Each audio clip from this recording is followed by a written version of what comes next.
Hey guys, how you doing? I'm Matt Gear and you're watching Beginner's Guitar Lessons on Matt Gear TV.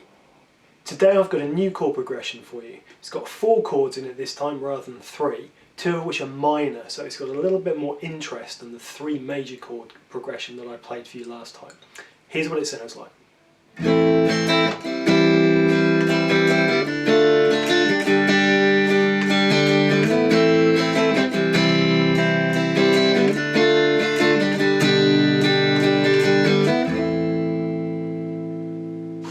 So the chord progression is A minor, C major, D minor, finishing off with G major.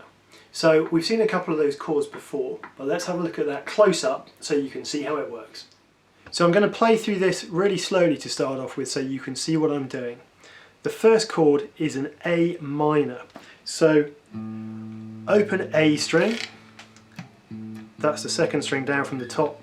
Then we're fretting with the middle finger, 2nd fret on the D string, with the ring finger, 2nd fret on the G string, and with the first finger, 1st fret on the B string. Now, this is very close to the A major chord, which you might be familiar with, which uses the 2nd fret on the B string. So you can hear the difference between those 2 chords, A major, A minor. So from a theory point of view, that note is the 3rd of the chord, and that's what gives the chord its flavour, whether it's a major or minor tonality. That's the minor, that's the major. So you can hear probably that major chord is quite bright sounding, quite happy. If that was the last chord that you played and you're telling a story, they all live happily ever after. If that's the last chord that you played, it doesn't really sound like they're living happily ever after. That's a sad ending, that's a sad chord. And that's down to the 3rd, the minor 3rd. So, we're starting with that, A minor. The next chord is a C. Now going from the A minor to the C is actually really easy because the only thing that we need to change is the position of the ring finger. And that's going to go to the 3rd fret on the A string. There. So, by moving only one finger, we're changing the chord completely. We're going from A minor to C major. Clever, eh? So it's not all about big movements with the fingers and changing every single note. Here we're changing one note, well actually 2, because obviously we're changing the note that the finger was originally on to a new note as well. But these 2 fingers, the 1st and the 2nd finger, are actually staying exactly where they are, so they're anchoring your hand on the fretboard. So that's the C major. Now we're changing to D minor, which is a little bit more difficult. And so from here, the ring finger will be going onto the 3rd fret on the B string. The middle finger will be going on the 2nd fret of the G string, and the first finger will be going on the 1st fret of the high E string.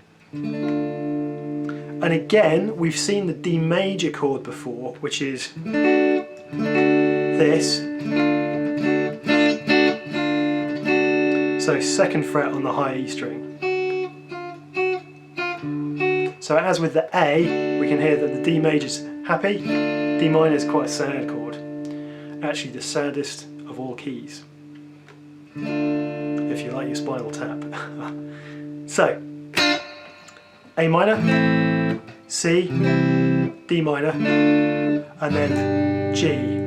And I've shown you the G shape before, but if you don't know this, middle finger, 3rd fret low E string, 1st finger, 2nd fret A string, then the next 2 strings are open, and then 3rd fret on both the B and the E string. So all together, A minor, C, D minor, G. So to start off with, make sure you can play the chords individually by themselves before you move on to trying to play the progression. You'll find some of the moves more difficult, particularly going from the C to the D minor. But the D minor to the G, you're anchoring on the ring finger. The A minor to the C, you're anchoring on the first and the middle finger, so those changes are relatively easy. The C to D minor is a little bit more tricky, so take it slowly and get the notes right for each of the chords before you start trying to play them together. So I hope you found that useful and interesting.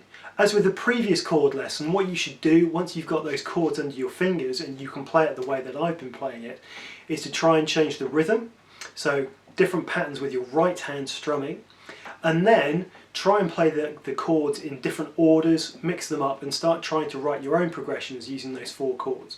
So thanks for watching. I've been Matt Gear, this has been Matt Gear TV. Do subscribe to my channel, check back soon because there's going to be lots more lessons, licks and gear reviews coming up. You guys take it easy, keep practicing, and I'll talk to you next time. Cheers.